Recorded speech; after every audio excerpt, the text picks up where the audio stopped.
rear brake pads are low on the Mini, so we're going to be replacing those. Eventually in the future, I'll be putting something good in there, something for the track. But for now, we're just doing the brake pads, not even changing the rotors.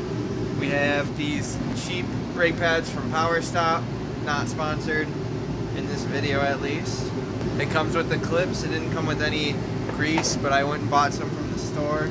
And then we also have this brake pad wear sensor for the Mini because it's a Mini Cooper and they do this kind of stuff.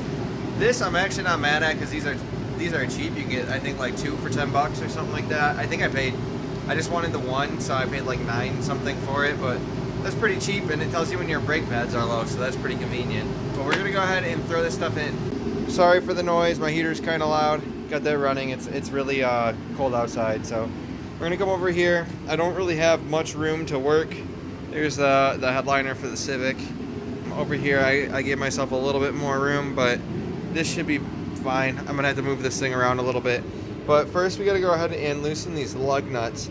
These are a pain in the butt because they have a key. They're like 6 or 7 sided or whatever. They have a key that goes on them that doesn't fit unless you take the caps off. And these are pretty old. So like this cap, I can unscrew by hand. The rest of them are all stuck. I have to use pliers to get them off. And it's just a pain in the butt. Don't ever get these pokey lug nuts. I never had any interest in them. I just bought the car with them, but I'll be switching them out soon. We'll come over to this side. See if we can get any of these off by hand.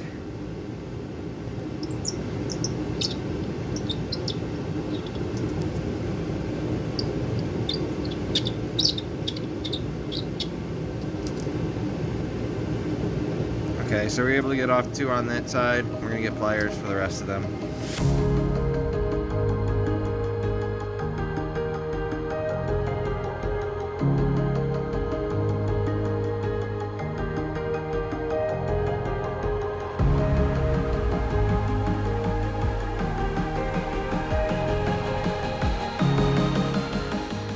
Alright, so once again I'm running into something stupid with this car. What else is new? There's nowhere, I have the jack stand right there. That's really the only place in the rear that you can stick a jack stand. If you come under here, I tried putting one right here and it started bending in. So really what you need to do is there's like an insert that goes here, I believe, that you have to buy or something like that in order to put a jack stand under here, but there's literally nowhere that you can put one under here that's like reinforced. Like there's pinch weld here, but the pinch weld just bends, which is what happened right here. So there's nowhere else that I can see that you could put a jack stand. Maybe right here, actually. That might just compress the suspension. I'm gonna try putting one there.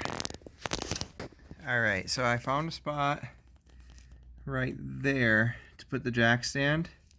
I'm sure it's pretty sturdy, but it's kind of round, so I don't really like it that much. But it's better than nothing. I'm just gonna do one side at a time so that I don't have to sketch myself out with that, honestly. So I'll change the brakes on this side and then we'll do the same thing on the other side. Alright, so I did find out that there are jack pads that go underneath the car, that this one is missing. I don't know if it normally comes with them, but this car doesn't have any of them. Normally there's 4. You don't really need them for the front if you're using a jack and jack stand. The pinch weld's strong enough up there, but it's not strong enough in the back. So I'm gonna put a link to the jack pads. I already ordered 2 of them, and then I ordered 2 adapters to jack up the jack pads with a jack. I know that sounds ridiculous, but if you want to do it right, that's what you got to do. I'm gonna put those in the description as well. It's all not expensive, so I'm just gonna buy it. It's gonna cost me like 20 bucks total, somewhere around there. But like I said, I'm just gonna do one side at a time because the current jack stand location is a little bit sketch.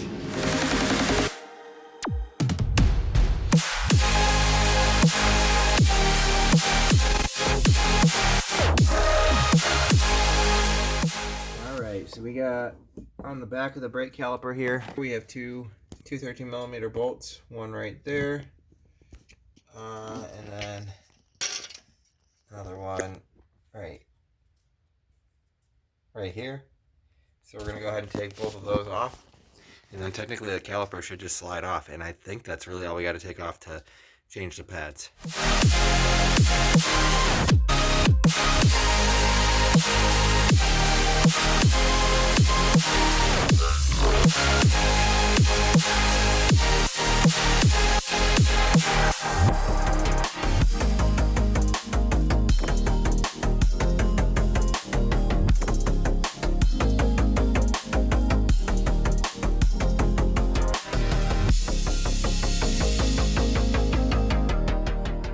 I went inside and ate, and then I forgot that I kind of forgot that I was making a video, so I compressed this in the rest of the way and put it on. Even with this tool, super hard to compress this caliper. I did take the reservoir cap off. Didn't really help. I had to put the jack handle on here to give me a little bit leverage to get that thing to rotate as it compressed. The more I compressed the caliper, it seemed like the easier it got. It was still very hard though. This tool is probably not the best. I'm thinking I was able to compress my Civic's caliper with just needle nose pliers though. They were like brand new calipers, but that just seemed a lot easier than this thing. But anyway, it's on now. I just got to put the bolts in the rest of the way, and then we'll throw the wheel on and we'll set the side of the car down and just be done for today. It is like 9:30, so just get that taken care of really quick. Actually, it's 9:45.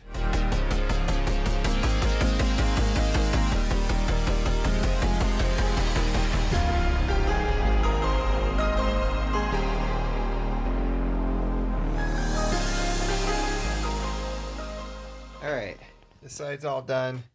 Got the stupid pointy lug nuts back on.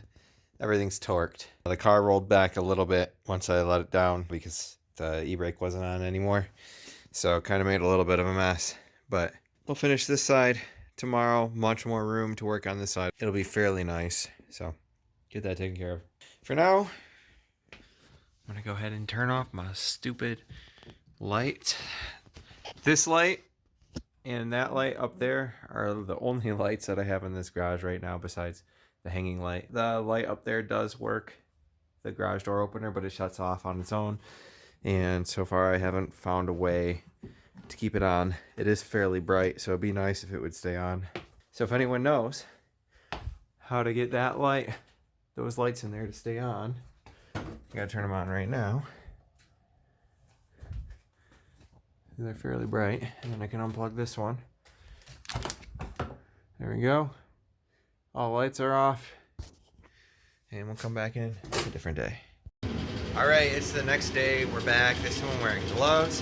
Learned my lesson, and scrubbed the crap out of my hands yesterday. Whatever. We're gonna go ahead and finish the rear brakes on this side, which is gonna be a little bit harder because this is the side with the sensor, but now we kind of know exactly what to do. So I'm gonna go ahead and jack up the front of the car, put a jack stand in the back just like yesterday, and then we'll go ahead and start disassembling.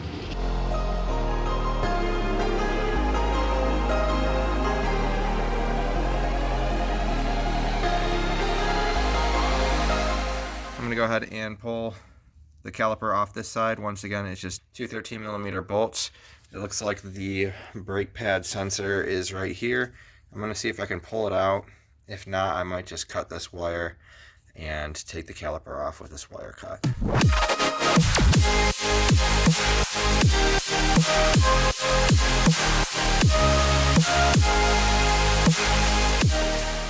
Alright, so next I was gonna unplug the sensor, but it looks like it'll be easier if I just go ahead and put the caliper back on first. So we're going to go ahead and swap out those brake pads, put the caliper back on, and then replace the sensor. For now, just to move this thing out of the way, you can just unhook that, pull it over there, and now we can go ahead and work on the brakes the rest of the way.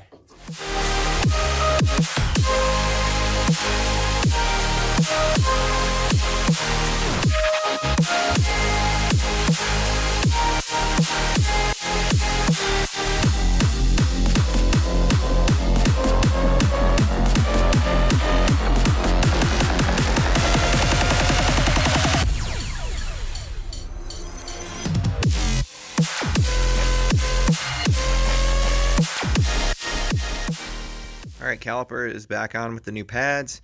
Now to replace the sensor, I'm going to try to show you as best as I can. I can't fit the tripod underneath the car, so I'm going to try to do this one-handed. I guess I'll just leave the light there for now. Basically, all you got to do is follow this cable. This is the one I cut that went to the brake sensor, and just undo it from right here, from the bleeder screw. It runs through that part, that's why. Okay, so it runs through that part of the bleeder. So undo that, pull this out. Then you have another little clip right here. They're all rubber, so they just pull off like that.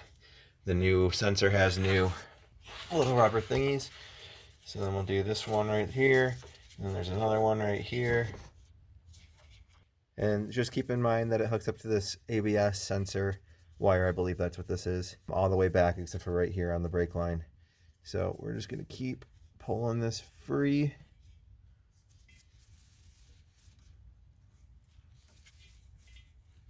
And then we'll come over to the other side.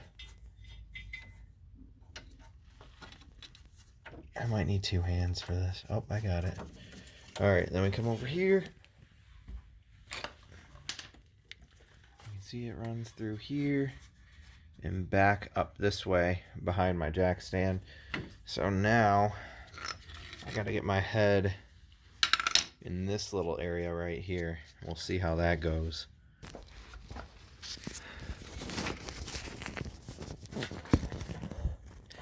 And it goes back there. You can't really see back there, but there is one clip right there, and it's the one behind that one. So I am not going to be able to show you guys me changing this. It's actually really easy to unplug. You just reach your hand back here and fish it out. It's just clipped into the side there. Really, it's actually pretty easy. It's just a tight spot that I'm not going to be able to show you. But I'm going to go ahead and, well, you just reach back there and pull it out, pull it down, and you can unplug it fairly easy. I'm going to do it without the phone, and I'm going to go switch to my crappy glasses so I don't accidentally scratch my glasses on something because it's really tight in here. Alright, I'm not sure I have these all in the right spot, but this thing is hooked up.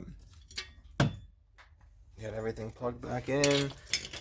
All the bracketry is good. And come over here and plug this. Just slide it onto the brake pad. There's a spot in there. You can see a little groove.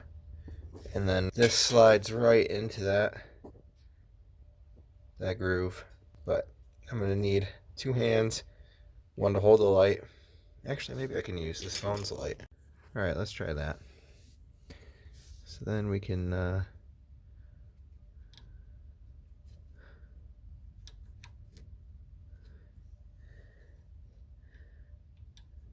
get that in there just like that and snap it into place. There we go. Now this goes into here like that.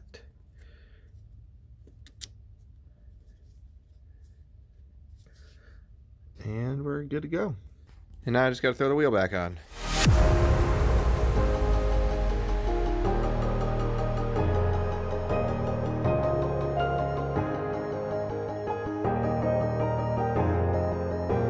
Alright, the brakes are all done.